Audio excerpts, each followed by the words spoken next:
Hi my lovelies, and welcome to Masters to Crochet. So I'm going to show you a couple of things that we do on our online program and show you how to make a chain. So the most important things to know when you're learning to crochet is that your foundation stitches are the most well, they're your foundation stitches, and like anything, when you start at the very beginning, it's good to know why they're important. So don't just fluff it and think, oh, it'll be fine, I can cover that over.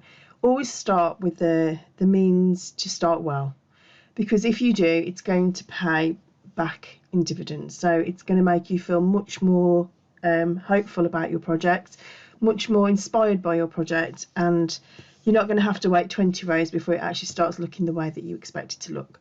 So as a beginner, obviously that's going to take some time. So don't feel like just because you're looking at something that isn't looking the way you expect that you failed. You haven't.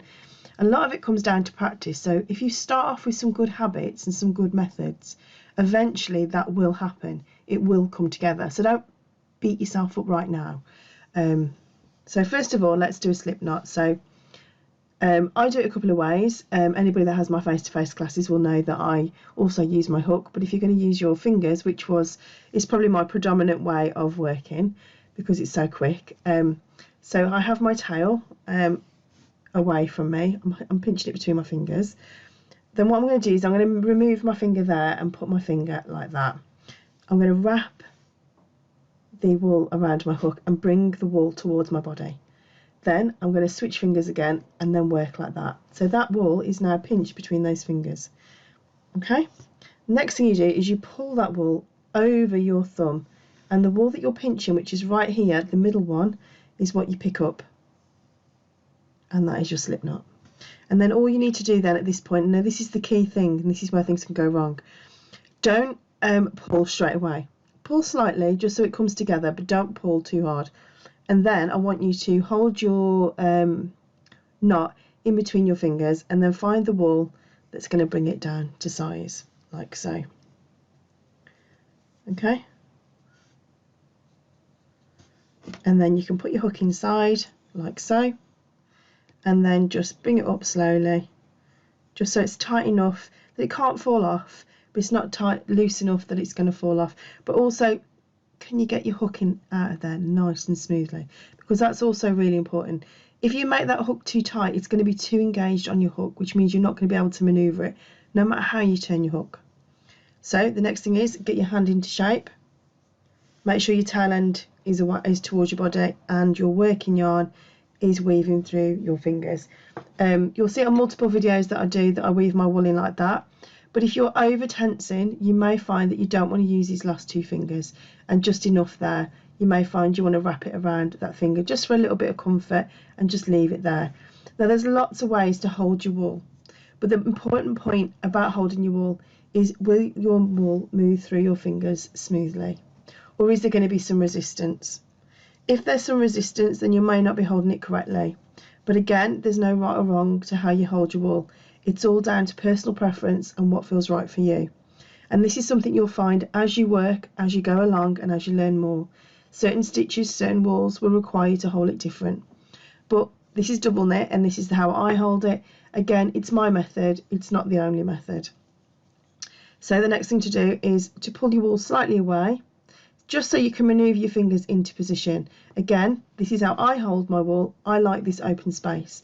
This isn't necessarily how you have to hold your wool, or hold your wool. But what is important is you anchoring this knot just below your loop. So you can see there, look, it's just below, like so. Then yarn over. Now you're moving your hook so that it pushes against. If you go that way, it's yarn under, because the yarn is under the hook. But if you go that way and over, the yarn is that facing this side of the hook, and it's over. It's coming over. If I do it again the other way, it's coming from underneath. But if I do it from the other way, it's coming over my hook, and that's what's yarn over. Then my hook is facing out, but then I turn it slightly in. I don't turn it all the way in, because if you turn it all the way in, you're going to get a second loop, and then you're going to pull through, and that isn't going to work. So you just want one yarn over. So one yarn over, slightly turn, just enough so it's engaged, so that as you pull down and pull through, it comes through nicely. Okay, and then anchor again with your finger. Now you don't have to do this as an experienced crocheter, but for now, as a beginner, this is a good way to keep everything in its place. Just pinch that loop that you've just made, and then you can release. Do the same again, and then just anchor and move your fingers up slightly. That way, that controls your stitches, and it allows you to have some safety in that control. And eventually, like I say, you won't have to do it, and you can just do that as you go. Now, my stitches are quite open at this point because I am showing you, but you want them slightly smaller than that. But what you are looking for is consistency in size. So you may be a loose crocheter, you may be a tight crocheter, and this is how we can gauge which tool is going to work for you best. But at this point, what is important is that if you notice, this looks like a plait, and as I go up my anchoring, like so, let me just do it a bit faster this time. I always keep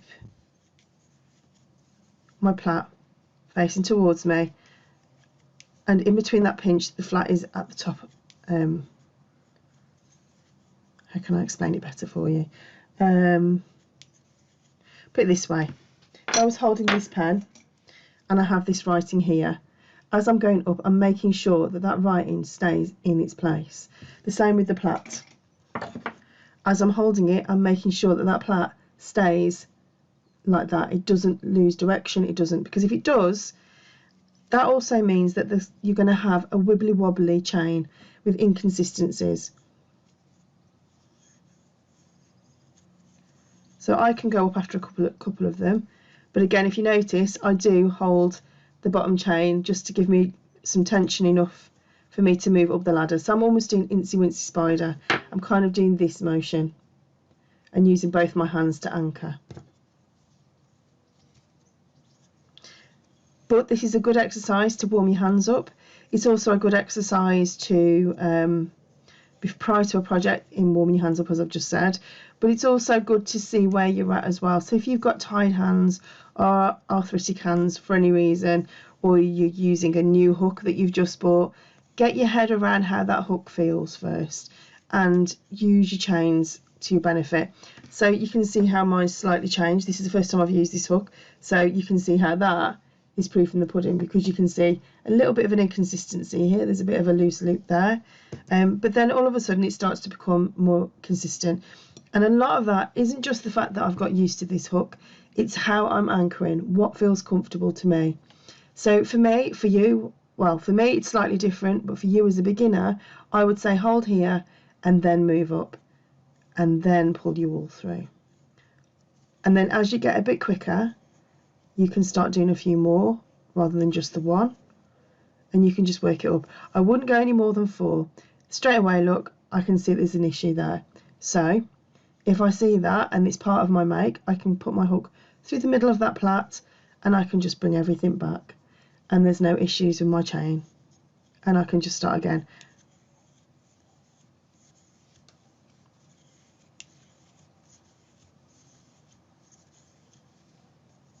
Okay, so if you do see them, like I say, you can just go straight back to that one below and just pull back. And that's the nice thing about crochet, you don't get too many mistakes, so you can always see where it is and find that loop and just go back to your loop.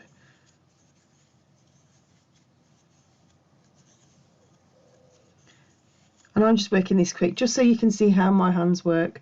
You can slow this down, you can look at it again and again, but that is what you're looking for. So in the next video I'm going to show you how to do the flower, and this is going to show you how, one, to count stitches, but also to understand how to do stitch placement, which is really important when you come to doing patterns. So hopefully in the next video we can look at the pattern that comes with your course and we can work on that together.